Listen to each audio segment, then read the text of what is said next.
Bismillahirrahmanirrahim. Assalamualaikum warahmatullahi wabarakatuh. Perkenalkan, nama saya Wulan Nurlenti, berasal dari SMA Negeri 1 Cilenyi.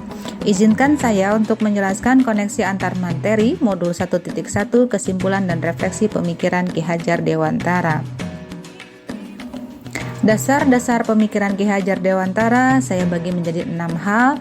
Yang pertama, pendidikan bersifat menuntun. Yang kedua, pendidikan berdasarkan kodrat anak merdeka. Yang ketiga, pendidikan harus berpihak pada anak. Yang keempat, pendidikan bukan tabula rasa. Yang kelima, pendidikan budi pekerti. Yang keenam, pendidikan ibaratnya tukang kebun kehidupan.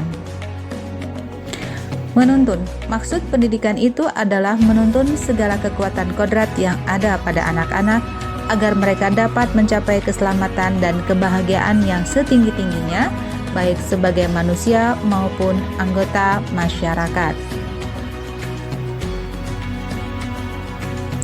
Menuntun juga sesuai dengan semboyan dunia pendidikan, yaitu Ing Ngarsosung Tulodo, Ing Madyo Mangunkarso, dan Tutwuri Handayani. Bagaimana kita mendapatkan selamat dan bahagia sebagai manusia dan anggota masyarakat. Yang kedua, kodrat anak, merdeka batin dalam hal pendidikan dan merdeka lahir dalam pengajaran. Manusia merdeka adalah manusia yang hidupnya lahir atau batin tidak tergantung kepada orang lain, akan tetapi bersandar atas kekuatan sendiri.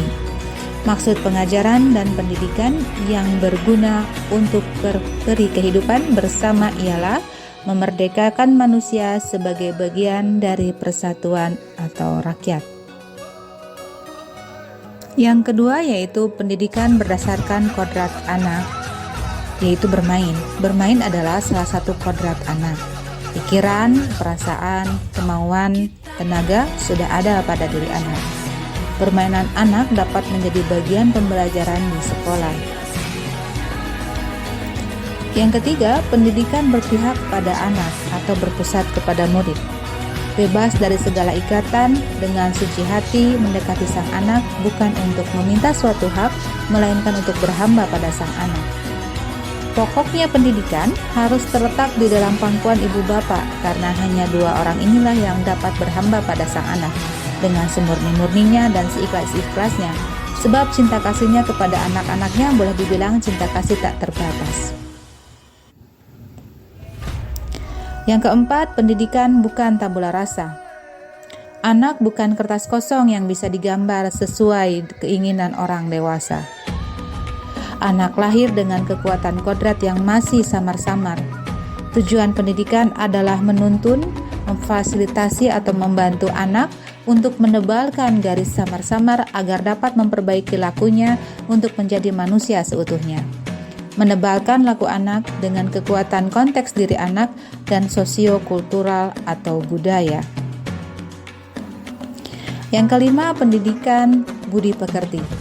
Budi pekerti, watak, karakter adalah bersatunya atau perpaduan harmonis antara gerak pikiran, perasaan, dan kehendak atau kemauan sehingga menimbulkan tenaga atau semangat.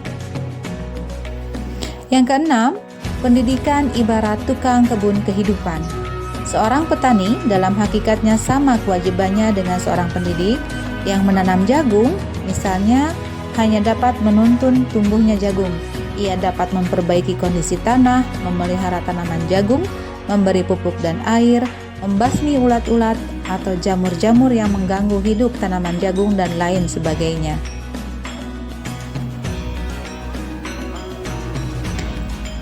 Refleksi terhadap pemikiran Ki Hajar Dewantara, ada 3 poin yang saya bahas di sini. Yang pertama, apa yang Anda percaya tentang murid dan pembelajaran di kelas sebelum Anda mempelajari modul 1.1? Yang kedua, apa yang berubah dari pemikiran atau perilaku Anda setelah mempelajari modul ini? Yang ketiga, apa yang segera Anda lakukan agar kelas Anda mencerminkan pemikiran KHD?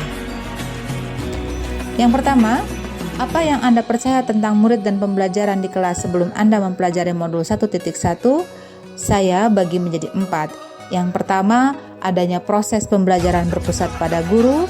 Yang kedua, kurangnya memahami karakter siswa.